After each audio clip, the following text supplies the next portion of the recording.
বেগম খালেদা জিয়াকে বাড়ি ছাড়া করেছিল, তারেক রহমানকে দেশে আসতে দেয় নাই।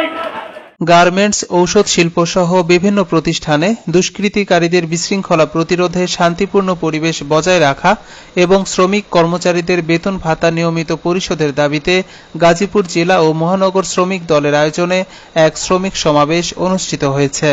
আজকে বাংলার জনগণ তারেক রহমানের নেতৃত্বে শেখ হাসিনাকে দেশ ছাড়া করেছে। আজকে শেখ হাসিনার মুক্ত ওয়াদে, আজকে শহীদ ওয়াদে জয়, আর বাংলার মাটিতে ফেরার সুযোগ পাবে না। আজকে যাবো আমার বাংলাদেশে শিল্প রেখেছিলেন, বাংলাদেশের আয়ের সিংহবাদ এই শিল্প খাত থেকে আসে। কিন্তু বর্তমান সরকারের সিদ্ধান্তরা দেশি বিদেশি ষড়যন্ত্রের মাধ্যমে এই শিল্প খাতকে ধ্বংস করার ষড়যন্ত্র করছে। আমাদের প্রধানকে বাঁচাতে হবে। আমাদের মহাসচিব মির্জা ফখরুল ইসলাম স্যারের নেতৃত্বে আমাদের ঐক্যবদ্ধ থাকতে হবে এবং আমরা শ্রমিক ভাইদের সাথে নিয়ে এই দেশে গণতন্ত্রকে পূর্ণাঙ্গরূপেও গণতন্ত্র পুনঃপ্রতিষ্ঠিত করবো। সেই আহ্বান জানিয়ে আমি আমার বক্তব্য শেষ করছি। খুদা হাফেজ। বাংলাদেশ জিন্দাবাদ। শহীদ জিয়া অমর হোক। খালেদা জিয়া জিন্দাবাদ। তারেক জিয়া জিন্দাবাদ। আজকের সমাবেশ জিন্দাবাদ। সমাবেশের মধ্যে বক্তব্য নিয়ে আসছেন আমাদের একটা সমাধান বিষয় সমাধান বক্তব্য নিয়ে আসছেন।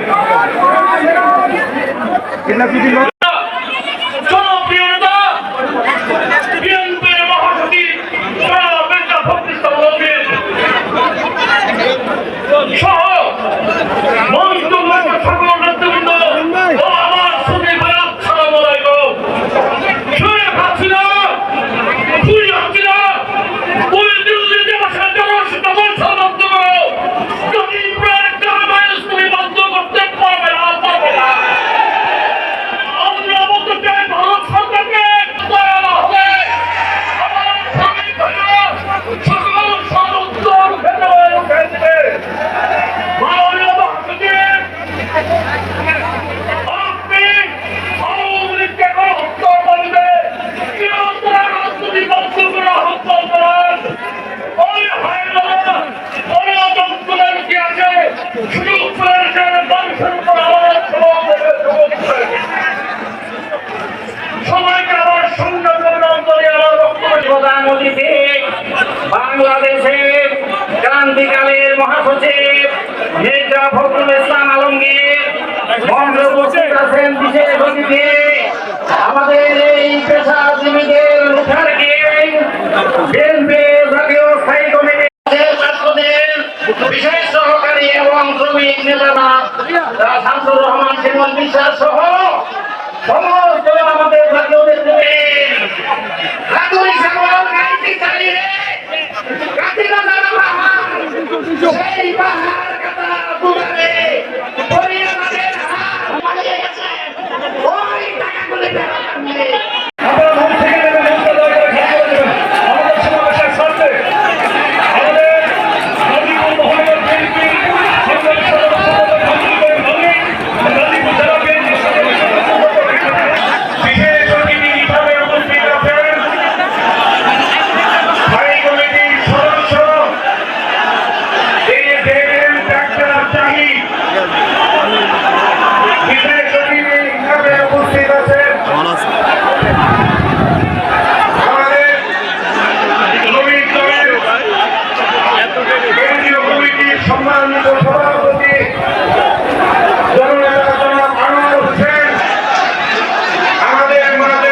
নেতৃবৃন্দ, প্রিয় ভাইয়েরা আমার, আজকে এই স্বাধীনভাবে আমরা আপনাদের মাধ্যমে এই দেশ থেকে স্বৈরাচার চিরতরে বিদায় নিয়েছে ভাইয়েরা। শেখ হাসিনা পলাইছে, খালেদা জিয়া তারেক রহমান কখনো কিন্তু দেশ ছেড়ে যেতে চায় নাই। যারা এই দেশ ছেড়ে পড়িয়ে যায় তারা এই দেশের জনগণকে ভালোবাসে না। এই দেশের শ্রমিক মালিক ভাই ভাই আমরা এই